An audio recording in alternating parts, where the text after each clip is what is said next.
জুমার খুতবায় আজ শাওয়াল মাসের তৃতীয় জুমা। আজ জুমার খুতবার সংক্ষিপ্ত আলোচ্য বিষয় হল সালাত। সালাত সম্পর্কে এক গুরুত্বপূর্ণ তত্ত্ববহুল বক্তব্য রেখে আজকের সংক্ষিপ্ত খুতবা শেষ করার চেষ্টা করব ইনশাআল্লাহ। আলাইহি তাওয়াক্কালতু ওয়া ইলাইহি মুনীব, আমা তাওফীকি ইল্লা বিল্লাহ। সম্মানিত উপস্থিতি, সালাত একটা গুরুত্বপূর্ণ ইবাদত। মসজিদে এসে ঝিমানোর চেষ্টা করেন না, ঘুম পাওয়ার চেষ্টা করেন না, সোজা হয়ে সুন্দরভাবে বসে মনোযোগ সহকারে খুতবা শোনার চেষ্টা করুন।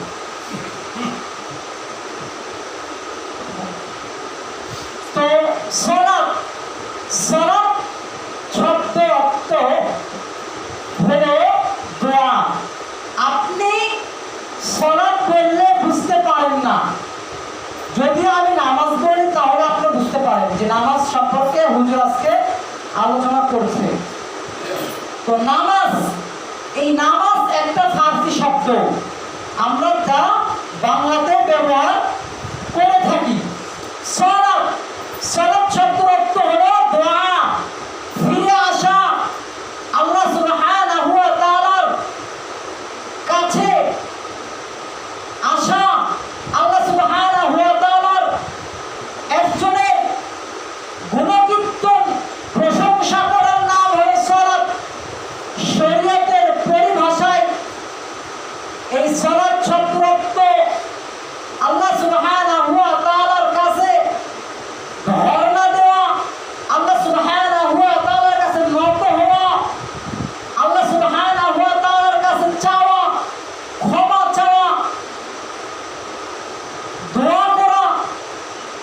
তো সালাত শব্দের অর্থ চাওয়া, দোয়া করা, প্রশংসা, রুকু করা। আল্লাহর নবী সাল্লাল্লাহু আলাইহি সাল্লাম বলেছেন, আল্লাহ সুবহানাহু ওয়া তাআলার বান্দা যদি, কোন বান্দা এবং বান্দি যদি আল্লাহ সুবহানাহু ওয়া তাআলার নিকটবর্তী হতে চায়, আল্লাহর কাছে যেতে চায়, তাহলে সে যেন রুকু করে এবং সিজদা করে। আপনি রুকু এবং সিজদার মাধ্যমে আল্লাহ সুবহানাহু ওয়া তাআলার কাছে পৌঁছাতে পারবেন, আল্লাহ সুবহানাহু ওয়া তাআলার নিকটবর্তী আপনি হতে পারবেন। তাই আল্লাহর নবী সাল্লাল্লাহু আলাইহি সাল্লামের উপর মেরাজের রাত্রিতে, মেরাজ যখন আল্লাহর নবীর আসাতে হয়েছিল, মেরাজ যখন আল্লাহর নবী গিয়েছিল, সেই মেরাজে আল্লাহর নবী সাল্লাল্লাহু আলাইহি সাল্লামের উপর 5 ওয়াক্ত সালাতকে ফরজ করে দেওয়া হয়েছিল। তাই আজকে আপনাদের সামনে গুরুত্বপূর্ণ আলোচনা করব সালাত। তো সালাত শব্দের অর্থ দোয়া, আল্লাহ সুবহানাহু ওয়া তাআলার কাছে ফিরে আসা, প্রশংসা করা, তার কাছে দোয়া করা। আমরা শুধু ফরজ সালাতের পরে মোনাজাত নিয়ে ব্যস্ত থাকি, যে হুজুর মোনাজাত না করে, নামাজের পর মোনাজাত না করে, ওই হুজুরকে আমরা মসজিদ থেকে আউট করে দেই, তার চাকরি নট করে দেই। কিন্তু আপনি যদি বুঝতেন মোনাজাত কখন করতে হয়, আপনি যদি বুঝতেন দোয়া কখন করতে হয়, তাহলে আপনি এরকমটা করতেন না। সালাত শব্দের অর্থ দোয়া। আপনি সালাতে দাঁড়াইছেন, আল্লাহু আকবার, আল্লাহু আকবার শব্দের অর্থ আল্লাহ সবচেয়ে বড়, আল্লাহ সবচেয়ে বড়। তো এই যে আপনার দোয়া শুরু হয়ে গেল আসসালামু আলাইকুম ওয়া রাহমাতুল্লাহ পর্যন্ত, আপনি আল্লাহ সুবহানাহু ওয়া তাআলার নিকট দোয়া করতেই থাকছেন। তো আপনাকে আবার ফরজ নামাজ শেষ, আবার আপনাকে ভিন্নভাবে মোনাজাত করতে হবে কেন? যারা রাসূল করেন নাই সেভাবে আপনাকে করতে হবে কেন? তো সালাত শব্দের অর্থই দোয়া। আপনি নামাজের মধ্যে, সালাতের মধ্যে আল্লাহর নিকট দোয়া করছেন, আল্লাহর প্রশংসা করছেন, এটাই দোয়া, এটাই সালাত। সম্মানিত উপস্থিতি, আল্লাহ রাব্বুল আলামিন কোরআনুল কারীমের মধ্যে সালাত সম্পর্কে বলছেন, আল্লাহ বলছেন, হুদাল লিল মুত্তাকিন আকিমুস সালাত আল্লাহ বলছেন যালিকাল কিতাবু লা রাইবা ফিহি হুদাল লিল মুত্তাকিন আকিমুস সালাত। আল্লাহ রাব্বুল আলামিন বলছেন মুত্তাকিন যারা হবে, মুত্তাকিনদের বৈশিষ্ট্য হলো আকিমুস সালাত, তারা সালাত কায়েম করবে, তারা সালাত আদায় করবে। আকিমুস সালাতা ওয়া মিম্মা রাযাকনাহুম ইউনফিকুন।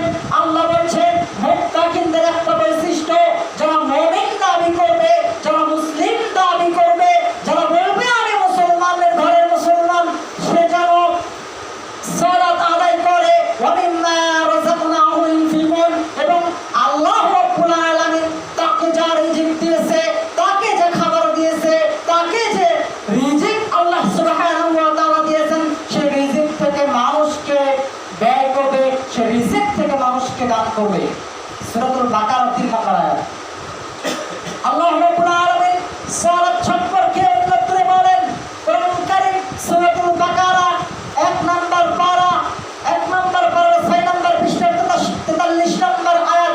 আল্লাহ রাব্বুল আলামিন 43 নম্বর আয়াতে বলছেন আকিমুস সালাতা ওয়া আতুজ যাকাতা ওয়ারকাউ মা'আর রাকি'িন। আল্লাহ রাব্বুল আলামিন বলছেন তোমরা সালাত আদায় করো এবং যাকাত প্রদান করো। আল্লাহ বলছেন তোমরা সালাত কায়েম করো এবং যাকাত প্রদান করো। ওয়ারকাউ মা'আর রাকি'িন, এবং রুকুকারীদের সঙ্গে রুকু করো। সম্মানিত উপস্থিতি, আপনি এখান থেকে কি বুঝতে পারলেন? আল্লাহ বলছেন তোমরা সালাত আদায় করো আর যাকাত প্রদান করো, আর রুকু যারা করে তাদের সঙ্গে রুকু করো। সম্মানিত উপস্থিতি, আল্লাহ রাব্বুল আলামিন কোরআন কারীমের অন্যত্র বলছেন, আল্লাহ বলছেন ফাইন্নাস সালাতা কানাত আলাল মুমিনিনা কিতাবাম মাওকুতা। আল্লাহ বলছেন ফাইন্নাস সালাত, নিশ্চয় সালাত, ফাইন্নাস সালাত ইন্নাস সালাত কানাত আলাল মুমিনিনা মাওকুতা, নিশ্চয় সালাত একজন মুমিনের উপর 5 ওয়াক্ত সালাত তাদের উপর ফরজ করে দেওয়া হলো। ইন্নাস সালাতা কানাত আলাল মুমিনিনা কিতাবাম মাওকুতা। আল্লাহ বলছেন যারা মুমিন তাদের উপর 5 ওয়াক্ত সালাত ফরজ করে দেওয়া হলো। অর্থাৎ as-সালাতু ওয়াক্তিহা, আল্লাহ নবী হাদিসের মধ্যে বলছেন একজন মুমিন উক্তমত সালাত আদায় করবে। কোরআন কারীম সূরাতুন নিসা 103 নম্বর আয়াত 5 নম্বর পারা। আল্লাহ বলছেন একজন মুমিনের দায়িত্ব হলো ইন্নাস সালাতা কানাত আলাল মুমিনিনা কিতাবাম মাওকুতা। আল্লাহ বলছেন একজন মুমিনের দায়িত্ব 5 ওয়াক্ত সালাত আদায় করা। আল্লাহ রাব্বুল আলামিন সালাত সম্পর্কে কোরআনুল কারীমের অন্যত্র বলেন সূরাতুল আনকাবুত 21 নম্বর পারা 1 নম্বর পৃষ্ঠার আয়াত নম্বর 45। আল্লাহ বলছেন উতলু মা উহিয়া ইলাইকা মিনাল কিতাবি ওয়া আকিমুস সালাতা ইন্নাস সালাতা তানহা আনিল ফাহশাই ওয়াল মুনকার ওয়া লা যিকরিল্লাহি আকবার ওয়াল্লাহু ইয়ালামু মা তাসনাউন। আল্লাহ বলছেন তোমার উপর যে কিতাব নাযিল করা হয়েছে সেই কিতাব তেলাওয়াত করো, সেই কিতাব অনুধাবন করো। ইন্নাস সালাত, নিশ্চয় সালাত, তানহা আনিল ফাহশাই ওয়াল মুনকার, নিশ্চয় সালাত তানহা আনিল ফাহশাই ওয়াল মুনকার, সালাত নিশ্চয় মানুষকে অশ্লীল, ফাহিশা, বেলিল্লাপানা, বেহায়াপনা কাজ থেকে মানুষকে বিরত রাখে। ওয়ালা যিকরিল্লাহি আকবার, আর এটাই হলো সর্বোত্তম জিকির। আল্লাহু ইয়ালামু মা তাসনাউন। আল্লাহ বলেন তোমরা যা করো না কেন আল্লাহ সুবহানাহু ওয়া তাআলা তোমাদের সম্পর্কে অবগত আছেন। আল্লাহ বলছেন তোমরা যা কিছু করো না কেন, তোমরা কি করছো, আল্লাহ সুবহানাহু ওয়া তাআলা তোমাদের সম্পর্কে অবগত আছেন। তাহলে সূরাতুল আনকাবুত 21 নম্বর পারার 45 নম্বর আয়াতে আপনি কি বুঝলেন? নিশ্চয় সালাত মানুষকে অশ্লীল, বেহায়াপনা, খারাপ যত প্রকার বেহায়াপনা কাজ আছে, যত প্রকার বেলিল্লাপনা কাজ আছে, সালাত মানুষকে এই সমস্ত কাজ থেকে বিরত রাখে। এখন আপনি ওয়াজ শুনলেন যে সালাত মানুষকে খারাপ কাজ থেকে বিরত রাখে, সালাত মানুষকে সমস্ত পাপ, অশ্লীল কাজ থেকে বিরত রাখে। এখন আপনি বলছেন হুজুর একজন মানুষ সালাত আদায় করে আবার সুদ খায়, একজন মানুষ সালাত আদায় করে আবার চুরি করে, একজন মানুষ সালাত আদায় করে জিনা ব্যভিচার করে, একজন মানুষ সালাত আদায় করে ঘুষ খায়, একজন মানুষ সালাত আদায় করে কাবিরা গুনাহ করে, একজন মানুষ সালাত আদায় করে মিথ্যা কথা বলে, একজন মানুষ সালাত আদায় করে মিথ্যা কাজ করে, একজন মানুষ সালাত আদায় করে যত প্রকার বেহায়াপনা, যত প্রকার বেরিল্লাপনা কাজ আছে সব কাজও করে। ও সালাত আদায় করে, ও শয়তানিও করে, ও সালাত আদায় করে, ও মন্দ কাজ করে।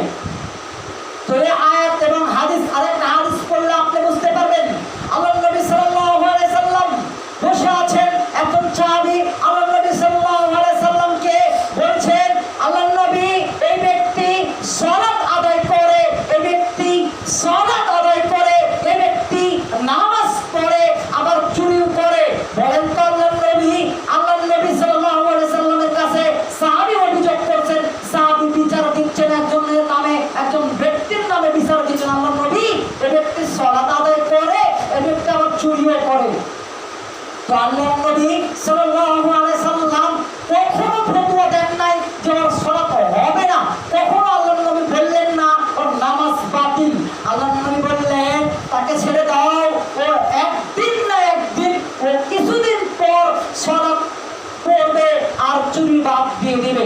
হাদিসের মধ্যে আসছে আল্লাহ নবী সাল্লাল্লাহু আলাইহি সাল্লাম যখন কথা বললেন, কিছুদিন পরে ওই লোকটা চুরি বাদ দিয়েছে, ওই লোকটা চুরি বাদ দিয়ে দিয়েছে।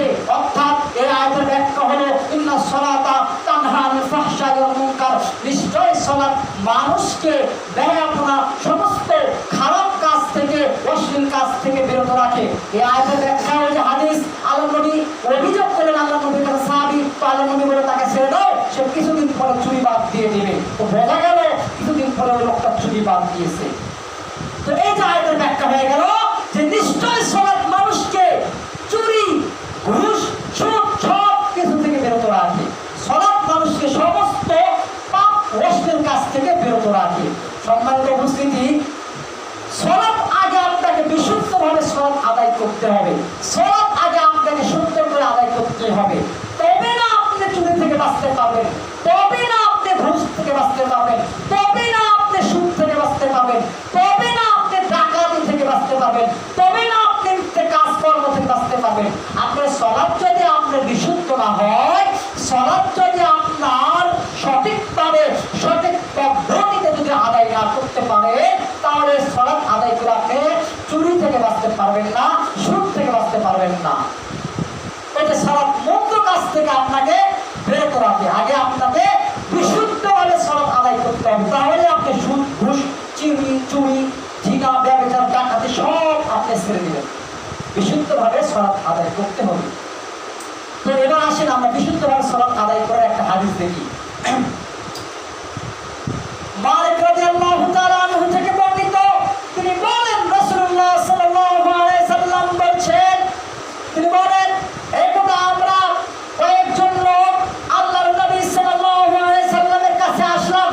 আল্লাহর নবী সাল্লাল্লাহু আলাইহি সাল্লামের কাছে আসার পর আমরা 20 রাত 20 দিন আল্লাহর নবী সাল্লাল্লাহু আলাইহি সাল্লামের কাছে থাকলাম, তার সহকারে থাকলাম, তার আচরণ দেখলাম, তার কাছ থেকে আমরা শিক্ষা গ্রহণ করলাম। ইসলামের বিভিন্ন বিষয়, ঈমান সম্পর্কে, ইখলাস সম্পর্কে বিভিন্ন বিষয় আমরা জানলাম। জানার পর এরপরে আমরা আমাদের পরিবার, পরিজন, আত্মীয় স্বজনের কথা মনে হলো, তখন আমরা আল্লাহর নবী সাল্লাল্লাহু আলাইহি সাল্লামকে বললাম, আল্লাহর নবী আমরা আমাদের পরিবারের নিকটে ফিরে যেতে চাচ্ছিলাম। তো আল্লাহর নবী বললেন, শোনো, সাল্লু কামা রাআইতুমুনি উসাল্লি, সাল্লু কামা রাআইতুমুনি উসাল্লি, সাল্লু কামা রাআইতুমুনি উসাল্লি। আল্লাহর নবী বললেন, শোনো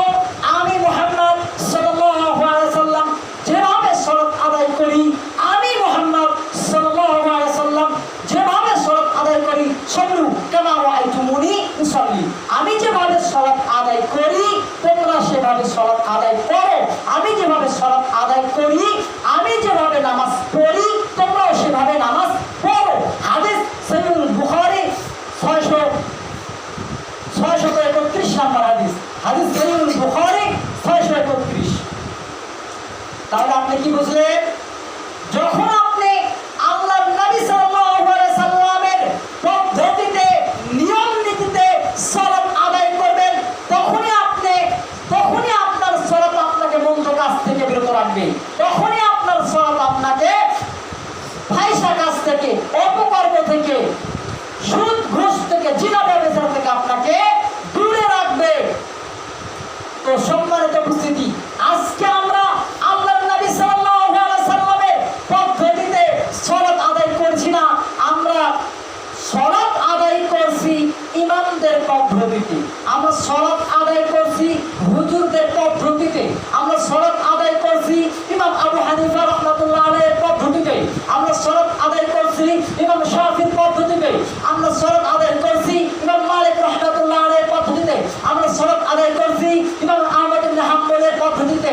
সম্মানিত উপস্থিতি, আল্লাহ রাব্বুল আলামিন বলছেন, মা আতাকুমুর রাসূলু ফাখুযু, আল্লাহ বলছেন নবী যা তোমাদেরকে দিয়েছে তা তোমরা গ্রহণ করো, রাসূল যা তোমাদেরকে আদেশ করে, ওয়া মা আতাকুমুর রাসূলু ফাখুযু, আল্লাহ বলছেন নবী তোমাদেরকে যা আদেশ করে তা তোমরা মানো এবং যা নিষেধ করে তা তোমরা প্রত্যাখ্যান করো। তো আপনি যখনই হুজুরের পদ্ধতিতে সালাত আদায় করবেন তখন আপনার সালাতটা বিশুদ্ধ হবে না। জি, আপনি বলতে পারেন ইমাম আবু হানিফা কি রাসূলের তরিকায় সালাত আদায় করেনি? জি হ্যাঁ, করেছেন, কিন্তু আপনারা সেভাবে আদায় করছেন না। সম্মানিত উপস্থিতি, এতক্ষণ আপনারা শুনলেন সালাত সম্পর্কে কোরআন কারীমের আয়াত এবং হাদিস। তো এবার আসেন সালাত আদায় করার ফজিলত কি, সালাত যে আপনি আদায় করবেন এর ফজিলত কি।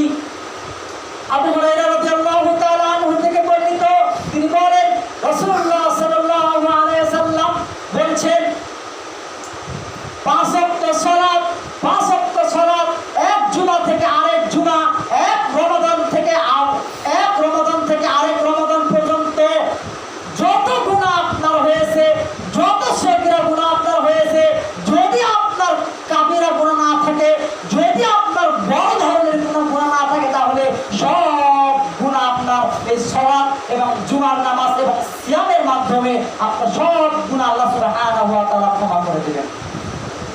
আপনি কথাটা এখনো বুঝতে পারেন নাই। সম্মানিত উপস্থিতি, আপনি যখন ফজরের সালাত আদায় করছেন, আমি হাদিস বললাম 5 ওয়াক্ত সালাত, জুমার নামাজ, এক রমাদান থেকে পরের রমাদান পর্যন্ত সব গুনাহ আপনার কাফারা হয়ে যাবে, যদি আপনার কাবিরা বড় ধরনের গুনাহ যদি না থাকে। তো আপনি যখন ফজরের সালাত আদায় করেছেন, ফজরের সালাতের পর থেকে আপনি জোহরের আগ মুহূর্ত পর্যন্ত অপেক্ষা করতেছেন, এই ফজর থেকে জোহরের মধ্যে যা গুনাহ হয়েছে, সগীরা মানে ছোট মতো যা আপনার গুনাহ হয়েছে, এই ফজর থেকে যখন আপনি ফজর নামাজ পড়ে গুনাহ করলেন, ছোটখাটো গুনাহ করলেন, এরপর যখন জোহরের নামাজ পড়ার জন্য, জোহরের সালাত আদায় করার জন্য মসজিদে আসলেন, আসার পর মসজিদে নামাজ পড়ে যখন চলে গেলেন, এই গুনাহ আপনার ক্ষমা হয়ে গেল। এরপরে জোহরের পরে আসর পরে মাগরিব, ঈশা, এভাবে আপনার এক জুমা থেকে পরের জুমা, এরপরে এক রমাদান থেকে পরের রমাদান পর্যন্ত যত আপনি ছোট গুনাহ করলেন, যদি আপনি কাবিরা না গুনাহ করেন, কাবিরা গুনাহ যদি আপনি না করেন, তাহলে সব পাপ আল্লাহ আপনার মাফ করে দিবেন। তাহলে এইভাবে যদি আপনি আমি চলতে পারি, যদি আপনার আমার গুনাহ যদি না থাকে, তাহলে আপনি আমি আশাবাদী জান্নাত পাবো ইনশাআল্লাহ। তো সম্মানিত উপস্থিতি, কাবিরা গুনাহ যদি আপনার থাকে তাহলে হবে না। কাবিরা গুনাহ কি? সুদ খাওয়া কাবিরা গুনাহ, ঘুষ খাওয়া কাবিরা গুনাহ, মায়ের সাথে দুর্ব্যবহার করা কাবিরা গুনাহ, শিরক করা কাবিরা গুনাহ, বিদআত করা কাবিরা গুনাহ, অসংখ্য কাবিরা গুনাহ আছে যা মুসলমানেরা করে থাকে। আবু হুরায়রা রাদিয়াল্লাহু তাআলা আনহু থেকে বর্ণিত, তিনি বলেন রাসূলুল্লাহ সাল্লাল্লাহু আলাইহি সাল্লাম বলেন, আল্লাহর নবী একদা সাহাবীদের সামনে নিয়ে আল্লাহর নবী ভাষণ দিচ্ছিলেন। আল্লাহর নবী সাল্লাল্লাহু আলাইহি সাল্লাম বললেন, সাহাবীরা, তোমাদের বাড়ির সামনে যদি কোনো পুকুর থাকে, তোমাদের বাড়ির সামনে যদি নদী থাকে, আর ওই নদীতে যদি তোমরা 5 বার গোসল করো, তাহলে কি তোমাদের শরীরে ময়লা থাকবে? সাহাবীরা বলল, জি না, আমাদের শরীরে কোনো ময়লা থাকবে না। তো সম্মানিত উপস্থিতি, আপনি আপনার বাড়ির সামনে যদি পুকুর থাকে, আপনার বাড়ির সামনে যদি নদী থাকে, ওই নদীতে যদি আপনি 5 বার সুন্দর করে সাবান দিয়ে ঘষা দিয়ে যদি আপনার শরীরটা সুন্দর করে 5 বার চকচকা করেন, তাহলে কি আপনার শরীরে ময়লা থাকার কথা? ময়লা থাকবে না। তো আল্লাহ নবী সাল্লাল্লাহু আলাইহি সাল্লাম বলেন, সাহাবীরা শোনো, তোমরা যদি 5 ওয়াক্ত সালাত আদায় করো, ওই 5 ওয়াক্ত সালাত ওই 5 বার গোসল করার ন্যায় কেউ যদি 5 ওয়াক্ত সালাত আদায় করে, এই 5 ওয়াক্ত সালাত আদায় করার মাধ্যমে আল্লাহ সুবহানাহু ওয়া তাআলা বান্দার জীবনের গুনাহ মাফ করে দেবেন। হাদিস তো সহিহুল বুখারী 558।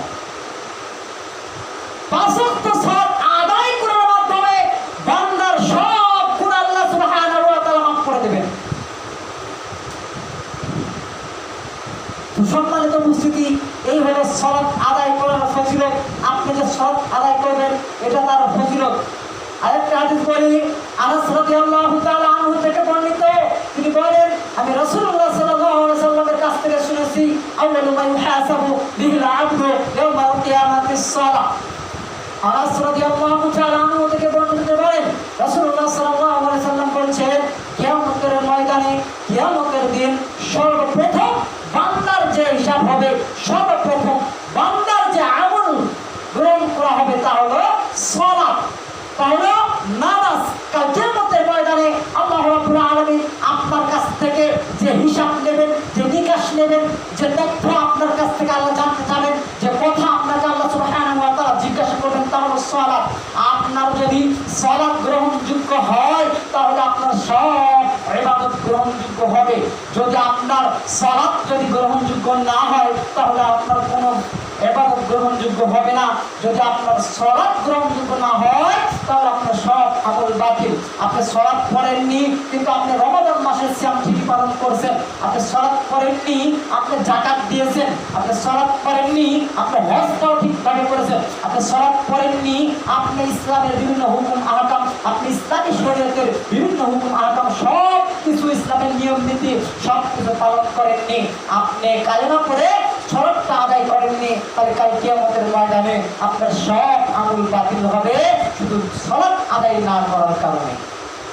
সম্মানিত উপস্থিতি, কিছু পীর মুরিদ আছে, কিছু পীর আছে, কিছু মুরিদ আছে, এরা বলে নামাজের মতো নামাজ, সালাতের মতো সালাত একবার পড়লে আর সালাত আদায় করা লাগে না। এরা বলছে যে জিকির করলে সালাত আদায় করা লাগে না। ওরা রাতের বেলায় খালি হু হু করে জিকির করবে, আর এদের কোনো সালাত আদায় করা লাগে না। অথচ কাল কিয়ামতের ময়দানে ওই জিকিরের কোনো টাইম হবে না, ওই নেমটা জিকিরের কোনো টাইম হবে না। শুধু রাতের বেলায় মানুষকে ঘুমের ডিস্টার্ব দিয়ে আল্লাহ আল্লাহ বলে চিৎকার করে এই জিকিরের কোনো টাইম হবে না। যদি আপনার সালাত না থাকে, ওই পীরগুলোর কি অবস্থা হবে, আর ওই মুরিদগুলোর কি অবস্থা হবে কাল কিয়ামতের ময়দানে? ওরা জিকির করে, শুধু নামাজ পড়ে না, সালাত আদায় করে না। ওরা বলে, ওরা কি বলে, আমার মন ঠিক থাকলে সব ঠিক। মন ঠিক থাকলে সব ঠিক। আমার ঘরে কয়েক কথায় নামাজ পড়বো, শয়তান তো পুরো জায়গা, পুরো জমিন, আসমান জমিন সেজদা দিয়ে ভরপুর করে ফেলে দিয়েছে। হ্যাঁ, শয়তান তো পুরো জায়গা সেজদা দিয়েছে, আমার তো সেজদা দেওয়ার কোনো জায়গা নাই। অতএব আমার অন্তরই মসজিদ, নাউযুবিল্লাহ। ওই পীরের জায়গা হবে কাল কিয়ামতের ময়দানে জাহান্নাম। ওই পীর, ওই মুরিদকে কাল কিয়ামতের ময়দানে ফিরআউনের সাথে তার হাসর নাসর হবে, বেনামাজির হাসর নাসর হবে, হামান কারুন ফিরআউনের সাথে। তো আপনিও যদি ওরকম আকীদা আপনার থাকে, তো আপনারও হাসর নাসর হবে ফিরআউনের সাথে। আপনি কি চাচ্ছেন আপনি ফিরআউনের সাথে থাকবেন? সম্মানিত উপস্থিতি, সালাত আদায় করতে হবে। সালাত না আদায় করলে আপনার কোনো আমল গ্রহণযোগ্য হবে না। আমি এর আগের সপ্তাহে একটা হাদিস বলেছিলাম, আব্দুল্লাহ ইবনে ওমর রাদিয়াল্লাহু তাআলা আনহু قال رسول الله صلى الله عليه وسلم بني الاسلام على خمس شهادة ان لا اله الا الله واقيموا الصلاة واتوا الزكاة وصوم رمضان حج البيت।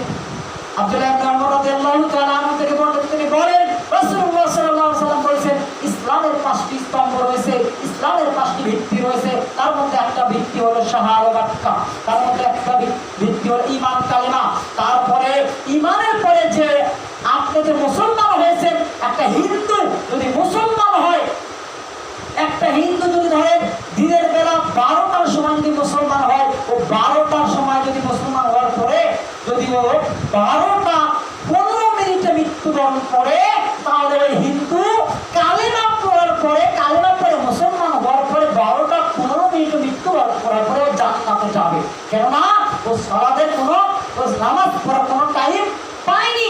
কিন্তু একটা হিন্দু যদি মুসলিম হওয়ার পর কালেমা পড়ার পর ইসলামের প্রথম স্তম্ভ মেনে নেওয়ার পর যদি 12টার পরে যদি মুসলমান হয়, 12টা বাজে মুসলমান হয়েছে, তারপরে 1টার সময় জোহরের সালাত হয়েছে, আযান দিয়েছে, নামাজ হয়েছে, ওই হিন্দু যদি নামাজ না করে, ওই মুসলমান হওয়ার পরে যদি ওই সালাত আদায় না করে, অর্থাৎ জোহরের সালাতের সালাত আদায় করার পরে যদি মারা যায়, কিন্তু জোহরের সালাতের সময় শেষ হয়ে গেছে, ও সালাত আদায় করেনি, ও জোহরের নামাজ পড়েনি, জোহরের নামাজ যদি না পড়ে, জোহরের সালাত আদায় করার পরে ওই মুসলিম হিন্দু মুসলিম যদি মারা যায়, নামাজ না পড়ে মারা যায়, তাহলে তার থাকার জায়গা হবে জাহান্নাম। বুঝতে পারলেন আপনি? নামাজ না পড়লে আপনি জান্নাতে যেতে পারবেন না, কারণ নামাজে আপনার হলো ইসলামের মধ্যে সর্বোত্তম ইবাদত। আল্লাহ সুবহানাহু ওয়া তাআলাকে খুশি করার মাধ্যম হলো সালাত। আপনি যখন সালাতে দাঁড়িয়ে ওয়ারকাউ মা'আল রাকিঈন, আল্লাহ বলেছেন তোমরা রুকুকারীদের সঙ্গে রুকু হও, রুকুকারীদের সঙ্গে রুকু করো। আল্লাহ সুবহানাহু ওয়া তাআলা তখনই আপনার কাছে খুশি হয়, আল্লাহ তাআলা তখনই আপনার উপর অত্যন্ত খুশি হয়। আল্লাহ যখনই দেখে তার বান্দা রুকু করছে, তার বান্দা সিজদায় অবনত হয়ে আল্লাহর কাছে কায়াম মনোবাক্যে আল্লাহর নিকট ক্ষমা চাচ্ছে, তখন আল্লাহ তাআলা খুশি হয়।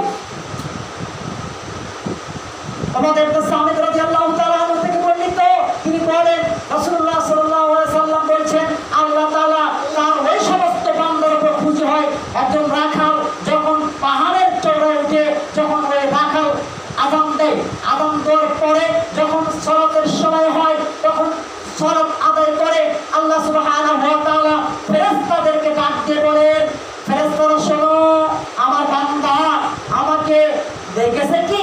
ফেরেশতা বলে জি না, আপনার বান্দা আপনাকে দেখেনি। তো আমার বান্দা যে সালাত আদায় করলো, আমার বান্দা আযান দিল, সালাত আদায় করলো, সাক্ষী রাখো ফেরেশতা, শোনো ফেরেশতা, তোমরা জেনে রাখো, তোমরা সাক্ষী রাখো, আমার বান্দা আমাকে না দেখে আমাকে বিশ্বাস করে আমার বান্দা আমার ভাইয়ের সালাত আদায় করলো, ফেরেশতা তোমরা সাক্ষী রাখো, আমি আমার বান্দাদেরকে ক্ষমা করে দিলাম। আল্লাহ তাআলা ওই রাখালের উপর খুশি হয় যে রাখাল ছাগল চড়াতে গেছে বা কামলা আপনি কাজ করতে গেছেন, আযানের সময় হচ্ছে, আযান দিয়েছেন, নামাজ পড়ছেন, আল্লাহ তাআলা ওই ব্যক্তির উপর খুশি হয়ে যায়। হাদিস তো বুখারী মুসলিম বা হাদিসটা শব্দত বুঝতে সালাত সম্পর্কে আরো অনেক বক্তব্য আছে। 3-4 জুমা বক্তব্য দিলে সালাত সম্পর্কে বক্তব্য দিলে শেষ হবে না। সালাতের পদ্ধতি আছে, কিভাবে সালাত আদায় করবেন, সালাতের নিয়ম, সুন্নাত সালাত, নফল সালাত, তাহাজ্জুদ, বিভিন্ন সালাত আছে। তো আজকে সবভাবে এ পর্যন্ত বললাম। ব্যক্তিগত হয় বলতে গেলে ক্ষমা চাই। আখির দাওয়াত আলহামদুলিল্লাহি রাব্বিল আলামিন।